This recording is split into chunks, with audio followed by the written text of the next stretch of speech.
हमने प्रायः किसी भी तात्विक प्रसंग के दौरान सुना है और हम में से काफी लोग जानते भी हैं नाम से। तो 9 तत्वों के 115 भेद यानी प्रकार होते हैं। 9 तत्वों और उनके भेदों के बारे में विस्तार से प्रशिक्षण के लिए मेरा करबद्ध विनम्र निवेदन समरी श्री जयंत प्रज्ञा जी से। वंदामि नमः।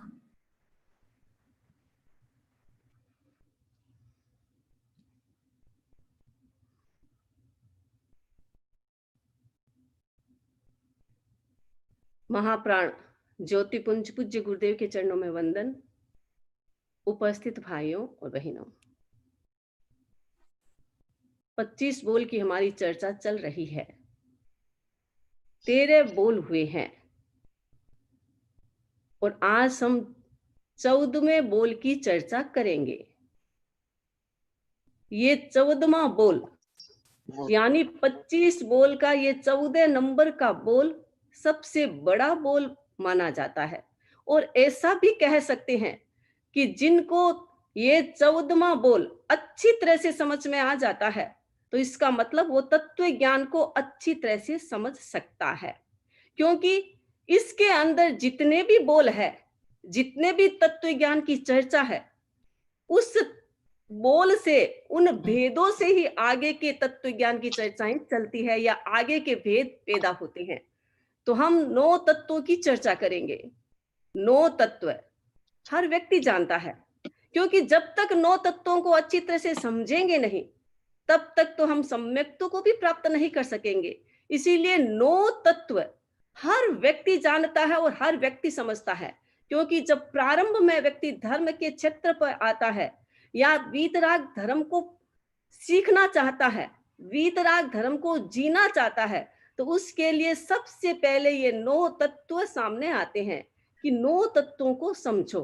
तो 9 तत्व जीव, अजीव, पुण्य, पाप, आश्रव, संवर, निजरा और बंध।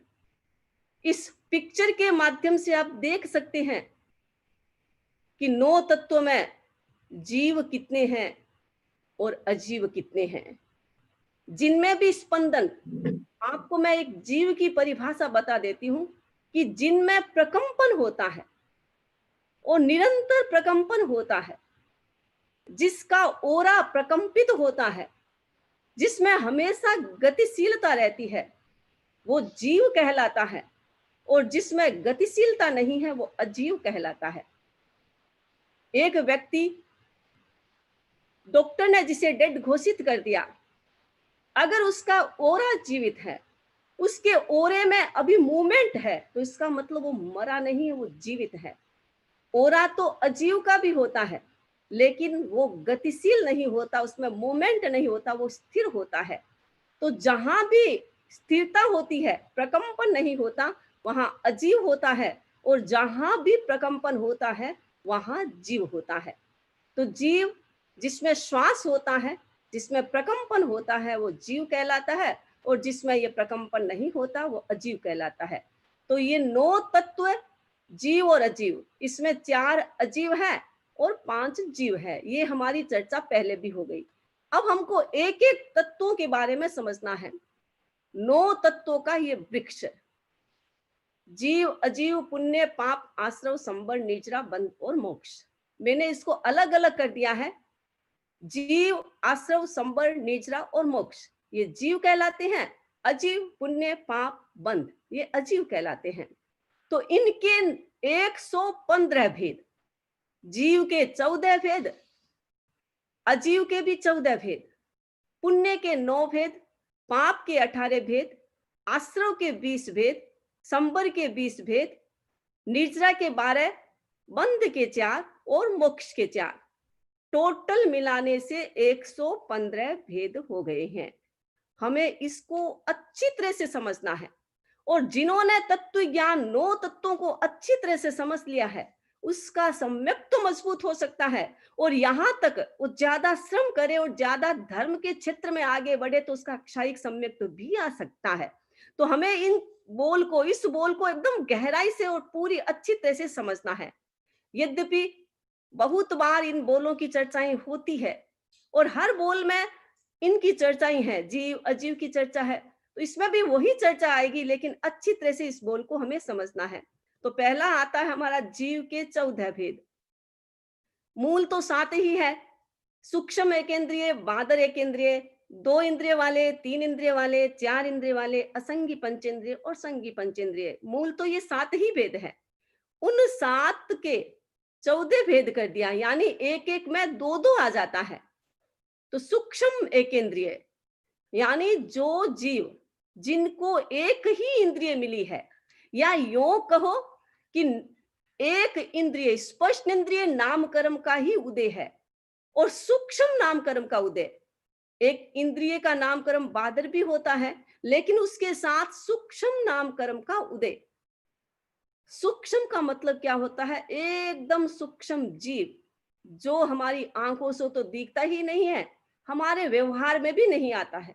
ऐसे जीव सूक्ष्म कहलाते हैं, जो पूरे लोक में फैले हुए हैं।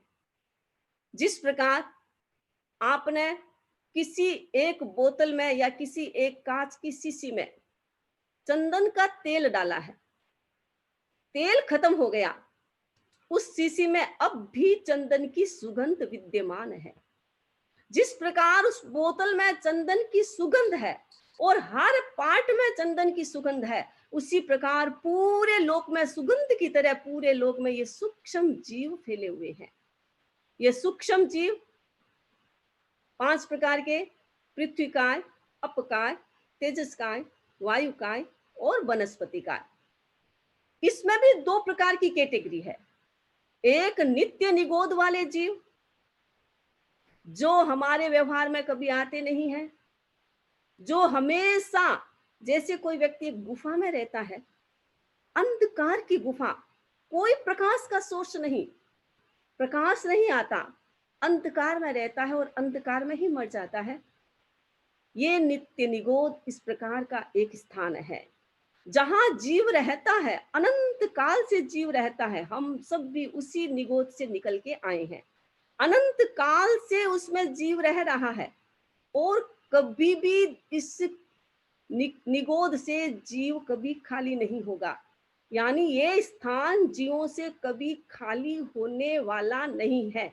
ऐसे नित्य निगोद बताया कैसे गया है कि अनंत सिद्ध हो गए हैं, अनंत काल से सिद्ध हो रहे हैं और अनंत हो गए हैं। फिर भी निगोद के एक गोले में जितने जीव हैं, निगोद के एक गोले में एक प्रदेश जितने जीव भी अभी मोक्ष में गए हैं। अब हम कल्पना कर सकते हैं कि निगोद का एक गोला, निगोद का मतलब जिसमें एक शरीर में अनंत जीव रहते हैं, वो निगोद कहलाते हैं। उनका अपना शरीर भी होता है, कार्बन शरीर और तेजस शरीर, हर जीव का अपना होता है। लेकिन बाहर का शरीर, औदारिक शरीर, जिसमें फीलिंग होती है, जिसमें सब कुछ घटित होता है, वो शरीर उनको एक ही मिलता है। यानी अनंत जीवों को एक ही शरीर मिलता है। और उस एक शरीर में कौन से कैसे जीव आएंगे? जो एक जैसे होंगे, यानी अवगाहना जिनकी एक जैसी होगी, आकार प्रकार जिनका एक जैसा होगा, वो जीव ही उसमें आएंगे। जैसे मान लीजिए कोई व्यक्ति 5 फुट का है, कोई 6 का है, कोई 4 का है, उसी प्रकार इन जीवों की भी अपनी अपनी अवगाहना होती है। कोई बहुत छोटा होता है, कोई थोड़ा लंबा होता है, कोई थोड़ा और लंबा होता है। तो जैसे एक जैसे आकार प्रकार के जीव एक बॉक्स में जैसे फिक्स हो जाते हैं, उसी प्रकार एक गोले में ये जीव रहते हैं। इनको अनंत कायिक भी कह सकते हैं, निगोद के जीव भी कह सकते हैं, और अनंत साधारण वनस्पति भी कह सकते हैं। तो ये जीव है जो निगोद में रहते हैं, नित्य निगोद कहलाते हैं। ये भी सूक्ष्म जीव है, पूरे लोक में फैले हुए हैं। जैसे काजल की डिब्बी में काला रंग फैला हुआ होता है, उसी प्रकार ये जीव पूरे लोक में फैले हुए हैं। लेकिन इनकी हिंसा का निमित्त हम बनते नहीं हैं। हमें कायिक हिंसा इनके माध्यम से कभी नहीं लगती है, क्योंकि ये हमारे कभी व्यवहार में नहीं आते हैं। और दूसरे जो ये तो अनंत काय वाले जीव हो गए। दूसरे जो सूक्ष्म जीव है, पृथ्वी काय, अपकाय, तेजस काय और वायु काय, ये भी सूक्ष्म जीव, लेकिन एक शरीर में एक ही जीव। हाँ, असंख्य शरीर मिलेंगे तब हमको दिखाई देगा, एक शरीर तो हम देख ही नहीं सकेंगे। तो असंख्य जीवों वाला ये पिंड, ये जीव भी पूरे लोक में खचाखच जैसे सुगंध फैली हुई होती है, उसी प्रकार फैले हुए हैं। इन जीवों का भी हमारे लिए कोई उपयोग नहीं है, हमारे व्यवहार में नहीं आते हैं, इसीलिए इनके लिए हमारी कायिक हिंसा नहीं लगती है। मानसिक तो लग सकती है, वाचिक लग सकती है, लेकिन कायिक हिंसा यानी हमारे शरीर के माध्यम से एक भी जीव को हर्ट नहीं होता, मरते नहीं है, इस कारण से हमें कायिक हिंसा नहीं लगती है। तो ये सूक्ष्म जीव दो प्रकार के, अपर्याप्त और पर्याप्त।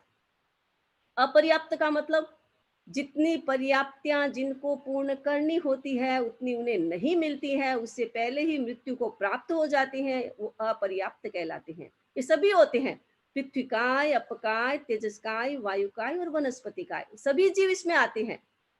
यानी 6 पर्याप्तियां जिसकी चर्चा हमारी हुई है, आहार पर्याप्ति, शरीर पर्याप्ति, इंद्रिय पर्याप्ति, भाषा पर्याप्ति, मन पर्याप्ति और स्वच्छ श्वास पर्याप्ति, ये 6 पर्याप्तियां होती है।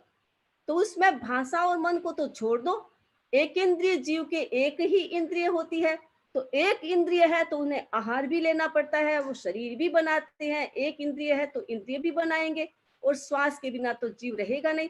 तो ये 4 पर्याप्तियां हर जीव को पूर्ण करनी होती है, चाहे वो एक इंद्रिय वाले हो, चाहे 2 इंद्रिय वाले हो और चाहे 5 इंद्रिय वाले हो। लेकिन जो 4 पर्याप्तियां एक इंद्रिय वाले जीव, जो 4 पर्याप्तियां यानी आहार पर्याप्ति, शरीर पर्याप्ति, इंद्रिय पर्याप्ति और स्वच्छ श्वास पर्याप्ति, इन चारों को पूर्ण नहीं करता है, उससे पहले ही मृत्यु को प्राप्त हो जाता है, उसको अपर्याप्त कहते हैं। पर इस बात का भी ध्यान रखें कि वो मरेगा कब। आहार पर्याप्ति, शरीर पर्याप्ति और इंद्रिय पर्याप्ति, ये 3 पर्याप्तियां पूर्ण होने के बाद ही जीव मर सकता है, उससे पहले नहीं मर सकता, क्योंकि उससे पहले आयुष्य का बंधन नहीं होगा। अगले स्थान का डिसीजन होने से पहले जीव पहले वाले शरीर को छोड़ नहीं सकता।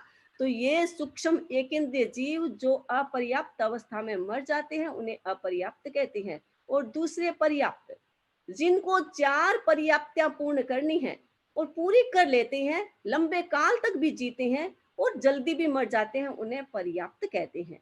तो ये सूक्ष्म एकेंद्रिय के जीव जो पूरे लोक में फैले हुए हैं और हमारे व्यवहार में आते नहीं हैं, इस कारण से ये अव्यवहार राशि के भी जीव कह दो, हमारे व्यवहार में नहीं आते हैं, हमारे द्वारा इनकी कायिक हिंसा नहीं होती है।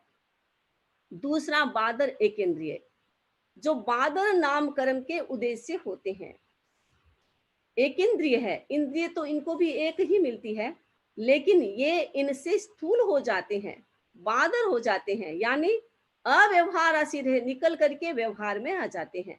जब व्यवहार में आते हैं तो उनकी हिंसा का कारण हम बन सकते हैं, हमें इनकी ये जीव हर्ट हमारे द्वारा हो सकते हैं और इनके माध्यम से इनके द्वारा हमारी कायिक हिंसा भी हो सकती है। तो ये बादर एक इंद्रिय के जीव जिनका हम यूज भी करते हैं, पृथ्वी काय, अपकाय, तेजस्काय, वायुकाय, वनस्पति काय, ये बादर एक इंद्रिय। बादर में भी निगोद होते हैं, जो अनंत कायिक जीव होते हैं वो निगोद होते हैं। याद रखिए, एक शरीर में अनंत जीव, एक चीज को हम खाते हैं जो रूट्स होती है, एक वेजिटेबल को खाते हैं जो जिनमें एक शरीर में अनंत जीव होते हैं, तो अनंत जीवों की हिंसा का कारण बनते हैं। तो याद रखिए, जितना कम हो सके अनंतकायी जीवों का यूज न करें। दुनिया में इतनी वेजिटेबल होती है, हम सबका यूज करते हैं, लेकिन हम जिनको छोड़ना चाहिए उसको छोड़ सकते हैं ताकि हमारी हिंसा कम लग सकती है। तो ये बादर एक इंद्रिय जीव जो पृथ्वी काय, अपकाय, तेजस्काय, वायुकाय, वनस्पति के रूप में जाने जाते हैं, एक ही इंद्रिय होती है, केवल इनके शरीर होता है, स्पष्ट इंद्रिय होती है। और ये जीव भी अपर्याप्त और पर्याप्त इन दो तरह से होते हैं। जो मर जाते हैं पहले वो अपर्याप्त, और जो जी लेते हैं पूरा वो पर्याप्त। यानी इनके लिए वही शर्त है कि 4 पर्याप्तता इन्हें पूर्ण करनी होती है, 4 नहीं करते हैं उससे पहले मृत्यु को प्राप्त हो गए तो अपर्याप्त बादर एक इंद्रिय जीव कहलाते हैं। और अगले हैं हमारा 2 इंद्रिय वाले जीव, जिनको 2 इंद्रियां मिल गई है, थोड़ा विकास हो गया है, 1 इंद्रिय से आगे बढ़ गए हैं, यानी स्पष्ट इंद्रिय के साथ उनको रसन भी मिल गई, उनको जिह्वा भी मिल गई, जिससे वो टेस्ट ले सकते हैं, स्वाद ले सकते हैं। स्वाद तो उनको भी आएगा। अब वो डिसीजन नहीं कर सकते कि ये स्वाद कैसा है, क्योंकि इनके मन नहीं होता, लेकिन भाषा होती है। जब जिह्वा आ जाती है तब भाषा भी स्टार्ट हो जाती है, बोलना भी स्टार्ट हो जाता है। व्यक्त शब्द नहीं बोलते हैं, लेकिन ये अपनी भाषा में बोलते हैं, तो ये वचन भी इनको आ जाता है। तो ये जीव 2 इंद्रिय वाले कहते हैं। अब 2 इंद्रिय में भी 2 प्रकार के जीव, अपर्याप्त और पर्याप्त। जिनको पर्याप्तता पूर्ण करनी है वो पर्याप्त, जिनको पूर्ण नहीं हुए जिनको पूर्ण नहीं हुए वो अपर्याप्त कहलाते हैं। तो इनमें 4 तो पहले वाली पर्याप्तता पूर्ण करनी ही है। अब 1 ही इंद्रिय बड़ी है तो भाषा को और ले लो, तो ये 5 पर्याप्तता इन्हें पूर्ण करनी होती है। अपनी शर्त के अनुसार 5 पर्याप्तता पूर्ण नहीं होती है तो वो पहले मर जाते हैं, वो अपर्याप्त कहलाते हैं, और पूरी कर लेते हैं वो पर्याप्त बन जाते हैं। अगला है 3 इंद्रिय वाले जीव। ये भी इंद्रिय 3 मिल जाती है, 1 इंद्रिय का और विकास हो जाता है, लेकिन पर्याप्तता तो उतनी ही मिलेगी इनको, क्योंकि 1 इंद्रिय और मिली है, नाक मिल गया। सुगंध तो ले सकते हैं, लेकिन सुगंध के बाद उसका डिसीजन नहीं कर सकते कि ये अच्छी सुगंध है या गलत सुगंध है या खराब सुगंध है, ये नहीं जानते हैं। और ये मन से जाना जाता है, मन इनके होता नहीं है। इस कारण से इनमें भी 5 ही पर्याप्तता पाई जाती है। तो 5 पर्याप्ति जो जीव पूर्ण कर लेता है वो पर्याप्त कहलाता है, पूर्ण नहीं करता वो अपर्याप्त कहलाता है। उसी प्रकार 4 इंद्रिय वाले जीव, जिनको 4 इंद्रियां मिल जाती है, 1 इंद्रिय और बढ़ जाती है, क्रम से बढ़ती है। आप देख लो इंद्रियों को, शरीर की रचना को देखो आप, क्रम से इंद्रियां बढ़ती है। पहले शरीर आएगा, फिर जिह्वा आएगी, फिर जिह्वा से ऊपर थोड़ा आगे नाक आ जाएगा, फिर नाक से ऊपर आगे आंखें आ जाएगी। तो चौथी इंद्रिय वालों को ये चौथी इंद्रिय और मिल जाती है, तो 4 इंद्रिय वाले जीव हो गए। और ये भी अपर्याप्त और पर्याप्त की दृष्टि से 2 प्रकार के कहलाते हैं। इनको भी 5 ही पर्याप्तता पूर्ण करनी होती है। 5 पूर्ण कर लेते हैं तो पर्याप्त, और पूर्ण नहीं तो अपर्याप्त। और फिर आता है असंगी पंचेंद्रिय। अब ये जो जीवों के भेद है, इसमें एक इंद्रिय में भी 4 भेद है, और उत्कृष्ट विकास वाले में भी 4 भेद है, बीच वालों में नहीं है। पहले में 4 भेद है, सूक्ष्म एक इंद्रिय के 2 भेद, अपर्याप्त और पर्याप्त। मादर एक इंद्रिय के 2 भेद, अपर्याप्त और पर्याप्त। और उसी प्रकार सबसे विकासशील जीव 5 इंद्रिय वाले, उनके भी 2 भेद है, असंगी पंचेंद्रिय और संगी पंचेंद्रिय। असंगी पंचेंद्रिय यानी इंद्रियां तो उनको 5 मिल जाती है, स्पर्श इंद्रिय भी आती है, रसन इंद्रिय भी मिलती है, नाक भी आ जाता है, आंखें भी आ जाती है, और उसके बाद कान भी मिल जाता है। 5 इंद्रियां मिल जाती है, लेकिन 5 इंद्रियों का निर्णय करने वाली मूल शक्ति जो मन है वो इनको नहीं मिलती है, इसीलिए वो असंगी कहलाते हैं। मन नहीं होने के कारण असंगी कहलाते हैं। और दूसरी परिभाषा अपन ये भी कर सकते हैं कि जो गर्भ से पैदा नहीं होते हैं वो असंगी कहलाते हैं। ये जीव, इतने सारे जीव समुच्छिम कहलाते हैं, यानी बिना मन के और बिना गर्भ के समुच्छिम होते हैं। इनकी अपनी अपनी योनियां होती है, जहां इनके पैदा होने का स्थान होता है, ये वहां पैदा हो जाते हैं। और जहां पैदा होते हैं वहां से वहां के पुतगलों को ग्रहण करके अपनी पर्याप्तियों को पूर्ण करते हैं, अपना शरीर बनाते हैं, अपनी इंद्रियां बनाते हैं, अपना स्वास्थ्य बनाते हैं और भाषा आदि बना लेते हैं।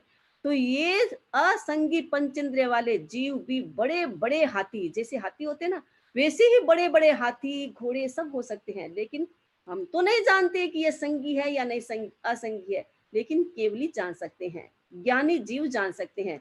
तो वो असंगी जीव, यद्यपि हमारे अभी इस भट्ट क्षेत्र में ये नहीं मिलेंगे, लेकिन ये कभी मिलते थे। भट्ट क्षेत्र में भी कभी मिलते थे, पहले दूसरे तीसरे आर्य में मिलते, लेकिन अभी नहीं मिलते हैं। और दूसरे स्थानों में ये असंगी पंचेंद्रिय जीव अभी भी होते हैं।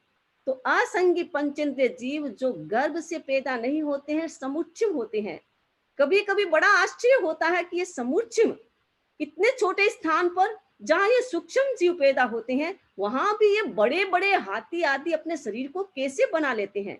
ये देखो इनकी अपनी शक्ति, ये पर्याप्त ये शक्तियां होती है जहां से जीव पैदा मरता है और पैदा होता है। पैदा जहां होता है वहां से इनको अपने आप ऑटोमेटिक सामग्री मिल जाती है, सामग्री को कलेक्ट करता है और अपना शरीर बना लेता है। तो ये असंगी पंचेंद्रिय जीव ये भी दो प्रकार के होते हैं, अपर्याप्त और पर्याप्त। जिनको पर्याप्तता पूर्ण नहीं मिलती है वो पहले मर जाते हैं तो अपर्याप्त, और पूर्ण हो जाती है तो पर्याप्त कहलाते हैं। और अगला है हमारा संगी पंचेंद्रिय, जिसमें चारों गति के जीव आते हैं।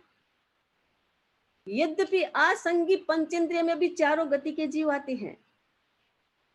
नरक नरक के जीव और देवता ये नहीं आते हैं। असंगी पंचेंद्रिय में केवल त्रियंच और मनुष्य दोनों प्रकार के जीव आते हैं।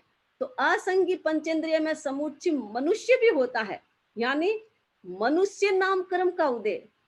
देखो, नाम कर्म तो हमारी तरह उनको मिलता है, लेकिन पर्याप्त कभी नहीं होते हैं, पहले ही मृत्यु को प्राप्त कर लेते हैं। असंगी पंचेंद्रिय या समुच्चय मनुष्य जो गर्भ से पैदा नहीं होता, लेकिन ये विशेष होते हैं, साधारण नहीं होते हैं। बाकी सारे तो नपुंसक साधारण होते हैं, लेकिन ये विशेष क्यों होते हैं? क्योंकि ये इनके स्थान की तरह पैदा नहीं होते। ये मनुष्य के द्वारा जो त्यक्त चीजें होती है, जैसे मनुष्य ने कहीं श्लेष्मन गिरा दिया है, कहीं कफ गिरा दिया है, कहीं थूक दिया है, कहीं गंदगी छोड़ दी है, मनुष्य के शरीर से जो गंदगी निकलती है उस गंदगी में ये जीव पैदा होते हैं जो समुच्चय मनुष्य कहलाते हैं। बाकी तो दूसरे स्थानों में पैदा होते हैं, जरूरी नहीं कि मनुष्य के द्वारा त्यक्त चीजों में ही पैदा हो, लेकिन ये समुच्चय मनुष्य के द्वारा छोड़ी हुई चीजों में ही पैदा हो सकते हैं, दूसरे में नहीं पैदा हो सकते। ये समुच्चय मनुष्य भी असंगी कहलाते हैं। और संगी पंचेंद्रिय जिसमें चारों गति के जीव आते हैं, नरक, त्रियंच, मनुष्य और देव, चारों गति के जीव आते हैं। जिनको मन मिल जाता है, यानी जिनके पास मन आ जाता है, सब कुछ मिल जाता है, सर्वशक्तिमान हो जाता है, और जिस मन के कारण वो दूसरे को पछाड़ भी सकता है, दूसरे को खत्म भी कर सकता है और अपने आप को भी बचा सकता है। इस मन के कारण व्यक्ति संपूर्ण आत्मा का विकास भी कर सकता है। ये है संगी पंचेंद्रिय की योग्यता। ये भी दो प्रकार के जीव होते हैं, अपर्याप्त और पर्याप्त। यानी जो पहले मर जाते हैं वो अपर्याप्त, और जो इंद्रियां पूर्ण कर लेते हैं उसके बाद मरते हैं वो पर्याप्त कहलाते हैं। तो मैंने जीव के 14 भेदों का संक्षिप्त परिचय दिया। यद्यपि आप लोग जानते हैं जीवों के बारे में, क्योंकि रात दिन हम जीवों के बीच ही रहते हैं और हम भी जीव है, तो हम जीवों के बारे में जानते हैं कि ये सूक्ष्म है, ये बादर है। हम देख नहीं सकते क्योंकि ये हमारी आंखों की कमजोरी या हमारी योग्यता की कमजोरी के कारण हम इनको देख नहीं सकते हैं। लेकिन ये जीव सूक्ष्म बादर जीव होते हैं, हमारी द्वारा ये हर्ट भी हो सकते हैं। कुछ जीव ऐसे होते हैं जो हमारे द्वारा कभी हर्ट नहीं होता, तो उनकी हिंसा का तो पाप नहीं लगता है, बाकी की हिंसा का पाप लग सकता है। इसीलिए सावधानी जरूरी है। पर्यूषण पर्व चला, उसमें आपने सावधानी रखी होगी, क्योंकि ये तो प्रैक्टिकल जीवन जीने का टाइम पीरियड था।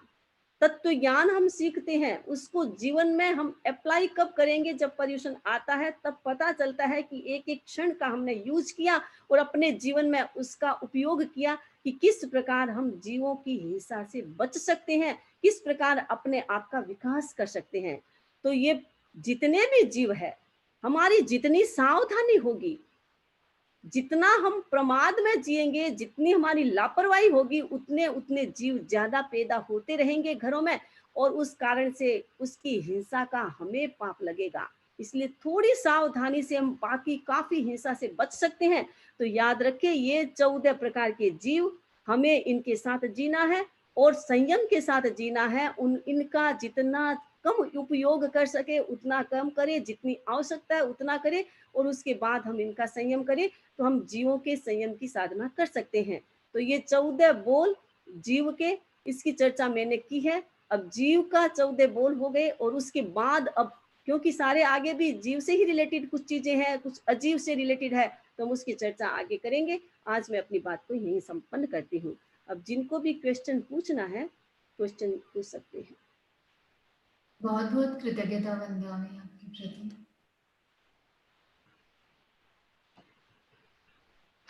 बहुत ही सुंदर। हमने पर्यूषण के दौरान तो सच में ये पाप क्रियाओं से कुछ कुछ बचने की कोशिश की ही है, लेकिन आगे भी हमें हमेशा अपने जीवन में निरंतर ये सावधानी रखनी है। और ये इतना सुंदर प्रशिक्षण आपके द्वारा दिया। बहुत बहुत कृतज्ञता। हाँ, निर्मला जी बरमेजा, उनके बाद सुमन जी भंसाली। निर्मला जी बरमेजा,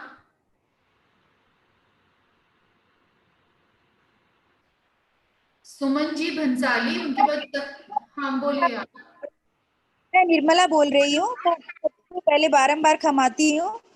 वंदा में मैंने है ना पर्युषण में ये अष्टकर्म का अनुष्ठान किया था, तो उसमें है ना जो ये मोहनीय कर्म में आता है यथा ख्यातन गुणेभ्यो नमः, इसका मुझे अर्थ नहीं पता चला। और एक दूसरा है वेदनीय कर्म, उसमें अव्याबाद गुणेभ्यो नमः, इनके अर्थ बताइए ना वंदा में।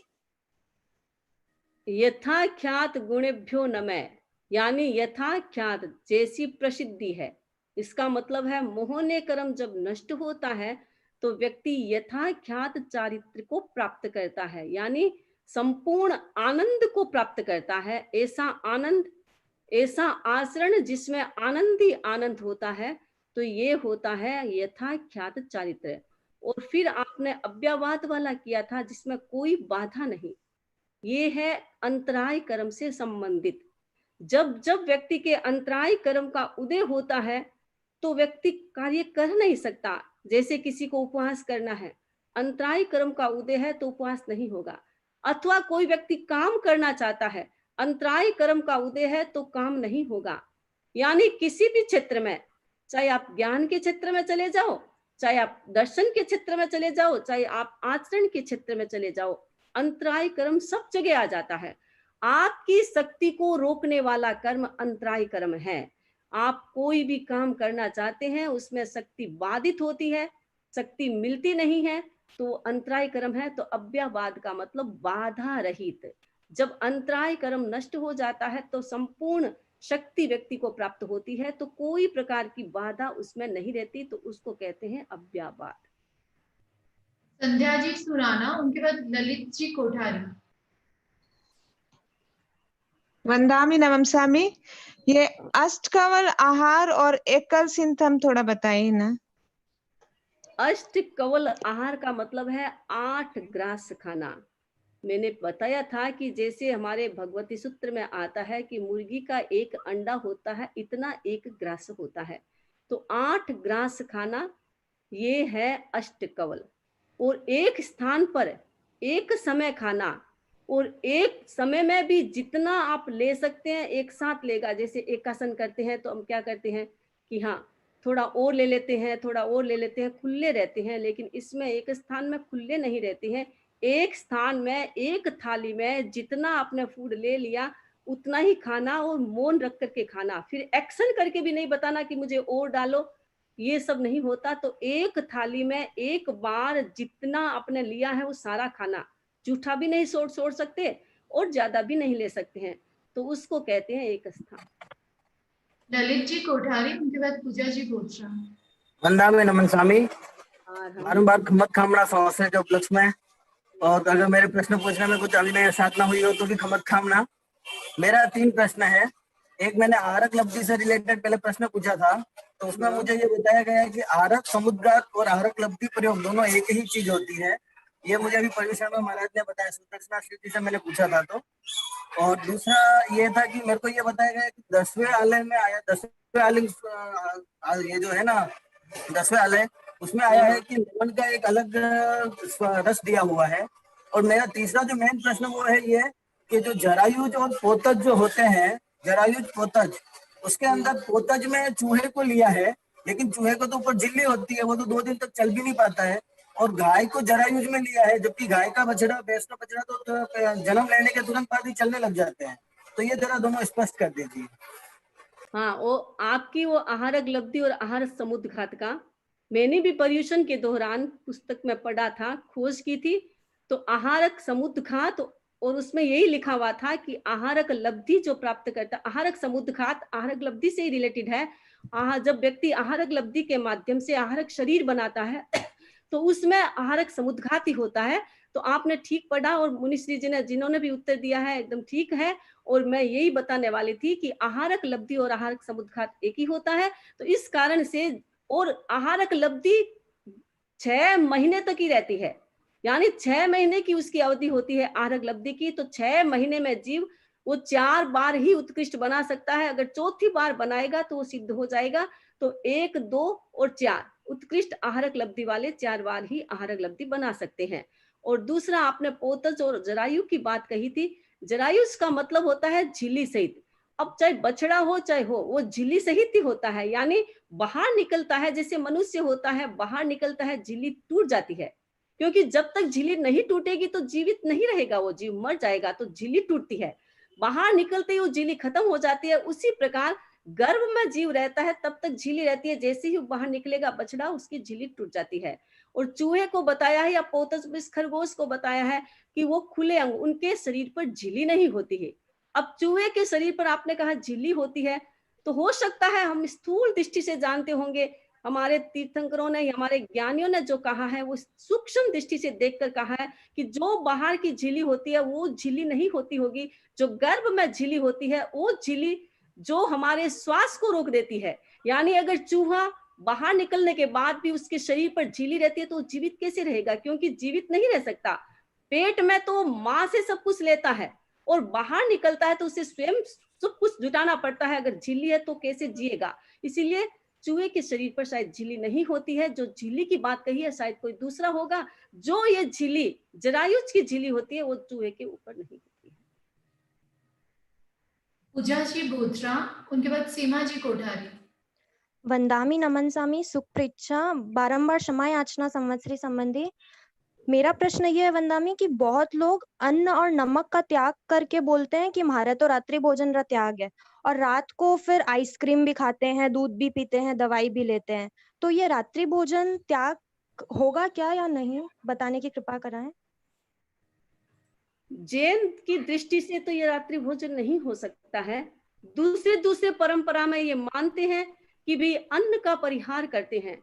वो उनका उपवास भी ऐसा होता है जिसमें अनाज नहीं खाया जाता है, फ्रूट्स खाए जाते हैं, वेजिटेबल खाए जाते हैं, मिल्क खाया जाता है, दवाई ली जाती है। लेकिन जैन के उपवास में ऐसा नहीं होता है।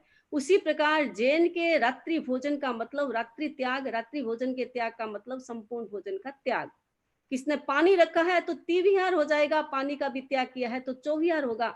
तो रात्रि भोजन का मतलब चारों आहार का त्याग ही होता है, तब ही वो रात्रि भोजन का त्याग होगा। दूसरे संप्रदाय में होता है तो अपनी दृष्टि से कहते हैं, उनका अपना कोई सिद्धांत होगा।